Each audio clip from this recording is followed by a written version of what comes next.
Have you ever ruined something beautiful simply because you could not wait? We live in a world that is obsessed with speed. We want success right now. We want answers right now. We want love right now. And if something takes too long, we think it is broken. We think it is a waste of time. But what if I told you that the greatest things in life, the things that truly matter, are often hidden behind a wall of time? Today I am going to tell you a story about a father, a son, and a mysterious wooden box. It is a story with an ending that might shock you. It might make you cry. But most importantly, it will make you stop, breathe, and look at your own life differently. Listen closely. In a small village nestled between two foggy mountains, there lived an old master carver named Elias. Elias was not a rich man, but he was a genius with his hands. Give him a piece of dead wood, and he could make it look like a living bird ready to take flight. But Elias had a problem. He was incredibly slow. He did not care about deadlines. He did not care about money. He only cared about perfection. He had a son named Julian. Julian was the opposite of his father. Julian was young, full of fire, and full of ambition. He wanted to be rich. He wanted to move to the big city. He looked at his father's dusty workshop and saw only poverty. "Father," Julian would say, "why do you spend 3 months carving one small horse? If you worked faster, we could make 10 horses a week. We could be rich." Elias would just smile, his eyes calm like a deep lake, and say, "Julian, my son, you cannot rush the wood. If you force the wood, it cracks. If you wait for the wood to speak, it becomes a masterpiece." Julian hated that answer. To him, patience was just a fancy word for being lazy. One day, Elias began working on a new project.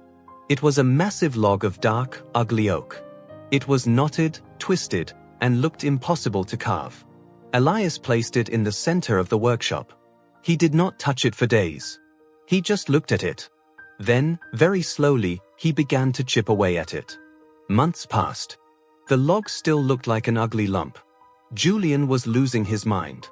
The village was growing, people were buying new things, and they were stuck in this old shop with a father who stared at a log all day. "Father," Julian yelled one evening, "leave that ugly log. The merchant from the city is here. He wants 50 simple chairs by next week. We can make a fortune. Stop wasting time on this garbage." Elias stopped his work. He looked at his son and said softly, "This is not garbage, Julian. This is my legacy.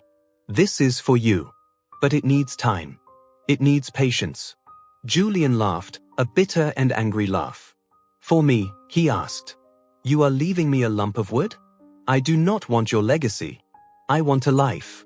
The tension in the house became unbearable. Julian could not take it anymore.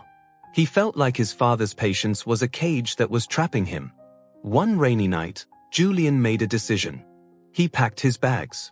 He took the little money they had saved in a jar, and he stood at the door. Elias looked up from his work. He looked older than ever. "You are leaving?" he asked. "I have to," Julian said, his voice shaking. "I cannot watch you waste your life anymore. I am going to the city. I am going to make something of myself fast."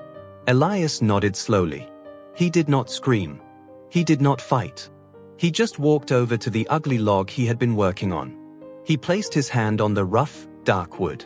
"Go, my son," Elias whispered. "But promise me one thing. When you are done running, when you are tired, come back. This work will be waiting for you." Julian slammed the door shut. He did not look back. 5 years went by. In the city, Julian worked like a machine. He was fast. He was ruthless. He started a business selling cheap furniture. He made money, lots of it. He bought a big house, expensive clothes, and fine food. He had everything he thought he wanted. But strangely enough, he was miserable. He was always stressed. He was always rushing. He never sat down to enjoy a meal, he ate while walking. He never looked at the sunset, he was too busy looking at his watch. He had become rich, but inside, he felt empty. Then, the letter came. It was a simple envelope with a black seal. Julian's hands trembled as he opened it. It was from the village doctor.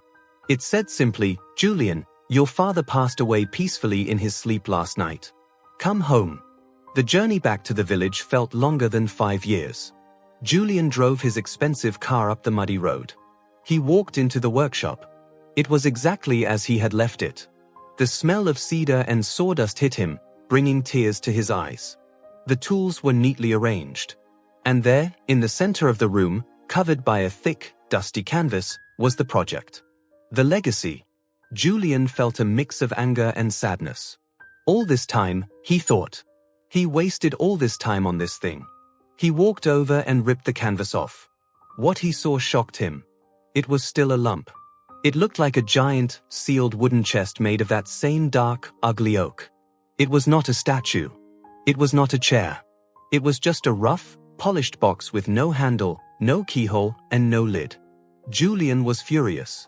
"This is it," he shouted to the empty room. "This is what you died for? A box I cannot even open?" In his rage, Julian grabbed a heavy hammer from the workbench. He wanted to smash it. He wanted to destroy the symbol of his father's wasted time. He raised the hammer high. "I hate this place," he screamed. He swung the hammer down with all his might, striking the side of the wooden block. Crack! The wood did not shatter. Instead, a thick layer of the dark oak fell away. It was a shell. A protective casing. Underneath that ugly, rough surface, something shimmered. Julian froze. He dropped the hammer. He fell to his knees and began to peel away the rest of the outer layer with his bare hands. His fingernails bled, but he did not stop. Piece by piece, the ugly shell fell to the floor. And what was revealed underneath took his breath away. Inside the rough log was a statue. But not just any statue. It was a carving of a young boy, Julian, sitting on his father's shoulders. The father was pointing to the stars, and the boy was laughing. The detail was impossible. You could see the individual strands of hair. You could see the joy in the boy's eyes. You could see the love in the father's face. It was carved from the rarest, most golden wood, polished to perfection. It was the most beautiful thing Julian had ever seen. And then, he saw a note tucked into the hand of the father statue. Julian opened it with shaking hands. It read, "My dear son. People judge the fruit before it is ripe. They judge the wood by its bark. You saw an ugly log, but I saw the treasure inside. I covered this masterpiece in rough clay and ugly oak to protect it, so that it would only be revealed when the time was right. I knew you would return. And I knew that to find this, you would have to break through your anger. The best things in life are not on the surface, Julian. They take time to find. I love you." Julian sat on the dusty floor of the workshop, holding the note, and wept. He realized that while he was out chasing fast money, his father had spent 5 years, day by day, carving a monument to his love for his son. The ugly log was not a waste of time. It was a protective shell for something precious. Friends, how often do we judge our lives like Julian judged that log? We look at our struggles, our failures, and our waiting periods, and we call them ugly. We call them a waste of time. We want to smash them. We want to run away. But you have to understand this. Patience is not just about waiting. Patience is the ability to keep a good attitude while you are working toward your dream. Maybe you are working on something right now, and it looks like an ugly lump of failure. Maybe you have not seen the results yet. Maybe you feel like you are falling behind. Do not give up. Do not let your impatience destroy your masterpiece. Just because you cannot see the diamond yet, does not mean it is not there. The most beautiful things in life, the things that last forever, take time to build. The shell might be rough. The process might be slow. But if you keep chipping away, if you stay true to your vision, what you find inside will be worth every second. Trust the process. Trust the timing. Your masterpiece is waiting. Thank you for watching. If this story touched your heart, please share it with someone who needs to hear this today. And remember to subscribe for more stories that speak to the soul. Until next time, be patient with yourself.